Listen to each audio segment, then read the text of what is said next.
eo amin'ny pejim-baovao fahasalamana kosa ndray dia miatanora atrany ireo vehivavy malagasy no voan'ny omamiadana amin'izao vanim-potoana izao. Teo aloha teo dia eo anelanelany 70 ka hatramin'ny 580 taona no tratran'izany aretina izany. Saingy ankehitriny kosa dia manomboka eo amin'ny 70 taona ireo tanora dia efa mety tratran'izany sahady. Jimimara Daniel sy Mami Rasamuel. Miatanora trano ireo vehivavy voan'ny omamiadana amin'izao, na izany omamiadan'ny nono, na izany omamiadan'ny vozon'ny tranonjaza. Raha manodidina ny salan-taona 70 ka hatramin'ny 580 taona teo aloha, dia efa misy ireo tanora 30 taona tratran'izany. Ho an'ny hôpitaly HGRA, dia ny 30% ny olona voan'ny omamiadana no voan'ny omamiadan'ny nono, raha toa ka 20 ka hatramin'ny 25% no voan'ny omamiadan'ny vozon'ny tranonjaza. Azo atao tsara nefa ny mitily ny omamiadana mialoha ahafahana misoroka izany. Ny etsika izay atao androany zany dia fitiliana ny omamiadana vozon'ny tranonjaza amin'ny vehivavy sy fampianarana ary fanentanana ny fitsapana nono amin'ny vehivavy ihany koa.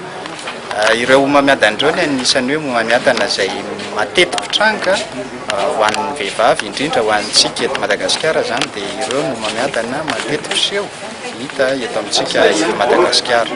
Ireo omamiadana roa ireo nefa dia anisan'ny omamiadana izay azo atao tsara ny mitily azy mialoha mba tsy ahatonga n'ilay hoe efa any amin'ny vanim-potoana efa mihitatra be ilay aretina izay vao hita aty amin'ny dokotera ilay izy, fa azo atao tsara ny mitily an'ilay izy ary rehefa voatily aloha hita mialoha ilay omamiadana dia azo atao tsara ny manasitrana azy ho afaka tanteraka ilay aretina. Nisy androany ny fanatanterahana ilay hetsika fitiliana maimaimpona ny omamiadan'ny vozon'ny tranonjaza sy ny omamiadan'ny nono karakarainy ny Fondation BOA miaraka amin'ny hôpitaly HGRA.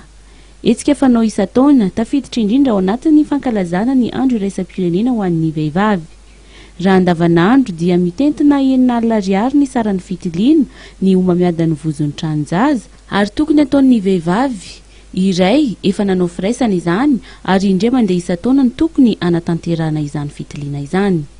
Raha ho an'ny hôpitaly HGRA dia manodidina ny 900 ka hatramin'ny 800 iseo isan-taona ireo olona vaovao tratran'ny omamiadana.